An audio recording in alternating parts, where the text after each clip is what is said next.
केंद्रीय मंत्री ज्योतिरादित्य सिंधिया ने आज शिवपुरी में नामांकन दाखिल किया और नामांकन से पहले सिंधिया ने हनुमान मंदिर में आशीर्वाद लिया। उसके बाद रोड शो किया और जनसभा को भी संबोधित किया। देखें एक रिपोर्ट इसी पर आधारित।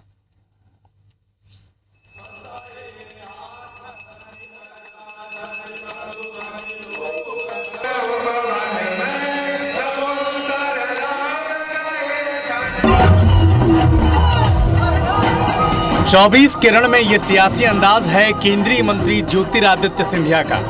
गुना शिवपुरी, जहां से ज्योतिरादित्य सिंधिया साल 2002 से चुनाव लड़ रहे हैं, लेकिन इस बार पहली दफा बीजेपी के टिकट पर चुनावी मैदान में उतरे हैं। यूं तो 2024 का पूरा चुनाव पीएम मोदी के चेहरे और गारंटी पर लड़ा जा रहा है, लेकिन गुना शिवपुरी में मामला थोड़ा अलग है। यहाँ यूं तो बीजेपी के उम्मीदवार के तौर पर ज्योतिरादित्य सिंधिया मैदान में हैं, लेकिन दांव पर लगी है पूरे ग्वालियर राज घराने की प्रतिष्ठा, जिसका इतिहास वर्षों पुराना है, जिसके लिए सिंधिया ने अब पूरी तरह से कमर कस ली है। गुना में सुबह 9:30 बजे सिंधिया टेकरी सरकार के मंदिर पहुंचे, विधि विधान के साथ पूजा अर्चना की, भगवान हनुमान का आशीर्वाद भी लिया। फिर ज्योतिरादित्य सिंधिया रोड शो करते हुए शिवपुरी पहुंचे। हजारों कार्यकर्ता उनके साथ मौजूद रहे। सिंधिया अभिवादन स्वीकार करते रहे।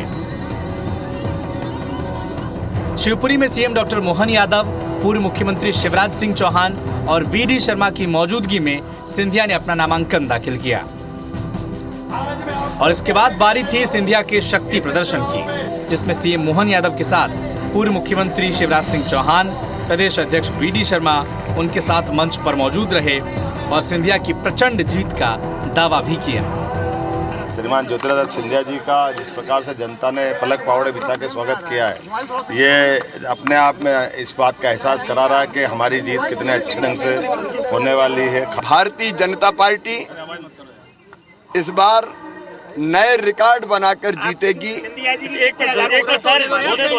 सिंधिया जी अब तक के सारे रिकॉर्ड तोड़कर विजयी होंगे और अब की बार 400 बार फिर एक बार मोदी सरकार का संकल्प पूरा होगा। इस चुनाव में हमारा संकल्प है हर बूथ पर कमल खिलेगा और गुना शिवपुरी संसदीय क्षेत्र में आदरणीय ज्योतिरादित्य सिंधिया जी हर बूथ पर कमल खिला करके इस बार मध्य प्रदेश नहीं देश के अंदर इतिहास बनाएंगे। और इसके बाद बारी थी सिंधिया की। सिंधिया ने मंच पर मौजूद दिग्गजों और कार्यकर्ताओं का अपने ही जुदा अंदाज में अभिवादन स्वीकार किया और जीत की हुंकार भरी। मंत्री अमित शाह जी के प्रति जिनका बरदस्त सदैव रहा है, और हमारे मुख्यमंत्री मोहन यादव जी, हमारे प्रदेश अध्यक्ष वीडी शर्मा जी और हमारे पूर्व मुख्यमंत्री शिवराज सिंह जी चौहान जी, जिन तीनों के छत्र छाया में हम जैसा एक बीज अंकुरित भारतीय जनता पार्टी में हो पाया है।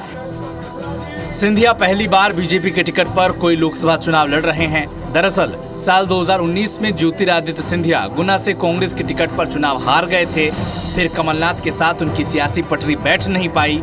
2020 में सिंधिया ने कांग्रेस से बगावत की, बरसों पुराना कांग्रेस का साथ छोड़ा, एमपी में कमलनाथ की सरकार गिरा दी, बीजेपी में शामिल हो गए, राज्यसभा के लिए चुने गए, फिर मोदी सरकार में मंत्री भी बन गए।